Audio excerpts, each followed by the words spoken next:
Pour apporter un monde immersif à l'utilisateur, il faut multiplier les capteurs. Son regard, ses postures, son comportement, ses émotions, la dilatation de son iris, le visage qui se tourne, le signe d'une hésitation dans la parole.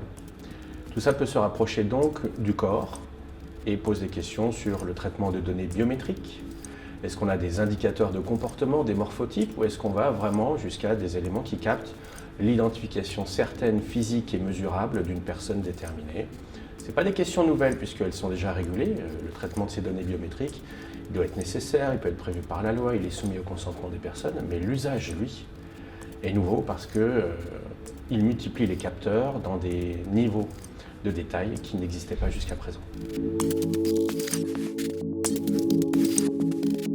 On fonde beaucoup de choses sur le consentement lorsqu'on traite le comportement, la biométrie, les postures, des éléments physiques des personnes.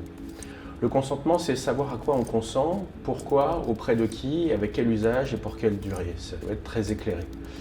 Mais tout le monde n'a pas fait des études très supérieures pour savoir ce qui est vraiment utile pour lui, nécessaire pour lui, à un instant T, au moment du désir de communiquer, ou 10 ans plus tard, lorsqu'on pourrait retracer un comportement.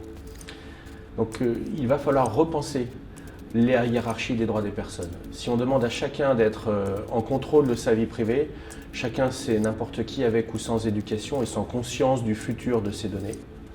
Donc je crois qu'il faut beaucoup de protection qui, malgré l'ignorance qu'on peut tous avoir des enjeux, on puisse être protégé même si on s'en fiche, on puisse être protégé même si on est jeune, on puisse être protégé même si le désir d'un service est plus fort qu'une réflexion approfondie.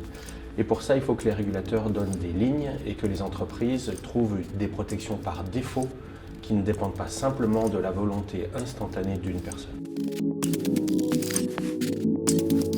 Je trouve que la question est très bien tournée. Est-ce qu'on est bien armé ou est-ce qu'on a les bonnes armes?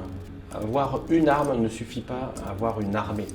Aujourd'hui, on a plein d'armes différentes qui sont juridiques, qui se juxtaposent, qui se superposent, qui ont chacune leur régulateur, leur culture, des niveaux de régulation locale et pas européens. Mais pour être efficace, il faut avoir une armée, c'est-à-dire des gens qui vont dans le même sens et qui ont le même objectif, avec des moyens peut-être différents, mais en tout cas la volonté de collaborer. Est-ce que nous sommes bien armés? Je pense que nous sommes surarmés de choses qui ne fonctionnent pas ensemble, c'est-à-dire des textes qui n'ont pas été pensés ensemble, mais côte à côte. Le risque pour un développeur, c'est d'anticiper les questions de société. Et pour ça, il faut aller chercher sur le terrain quels seront les enjeux, quelles seront les appréhensions, les difficultés, les soucis.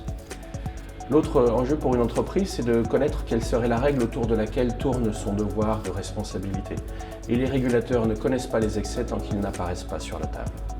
Donc il y a une question de timing, il faut prendre le risque de faire bien, même si la loi n'est pas trop exigeante, parce qu'au stade d'un accident, les entreprises découvrent qu'on les rend responsables d'accidents que personne n'avait anticipés. Donc plus elles sont proches du terrain, même quand les régulateurs ne sont pas assez prescriptifs, plus elles auront des chances de trouver les bonnes règles.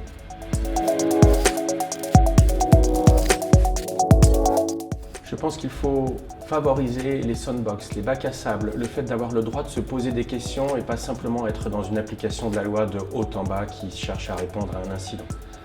Depuis 8 ans, on voit que ce sont des juges qui deviennent des arbitres de sujets politiques et de société parce que des régulateurs ont secrété des décisions qui doivent trouver un arbitrage juridictionnel. On ne crée pas une société avec des décisions de justice, on crée une société avec des orientations politiques. Et lorsque les textes sont adoptés, une bonne manière de les gouverner, c'est le droit de ne pas savoir. Le droit pour les régulateurs de s'informer auprès du public, de permettre auprès des entreprises de tester des solutions, de co-construire ensemble l'application effective de la loi. On sait ce qu'elle dit, la loi, mais comment l'appliquer à des situations concrètes, il faut favoriser le droit de ne pas savoir et de faire de la recherche-développement entre régulateurs et entreprises. On appelle ça les sandbox, mais ça marche.